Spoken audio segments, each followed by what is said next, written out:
मानहियो जान से छोड़बो नहीं आसान से मरलो पछीन के ले अइबो भगवान से।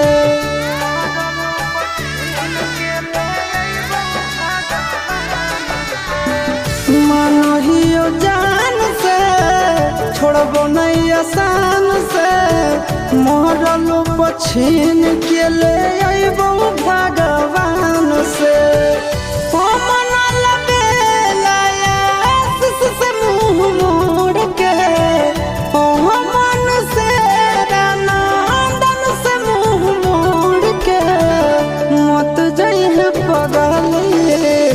पगला के छोड़ के मत जाइए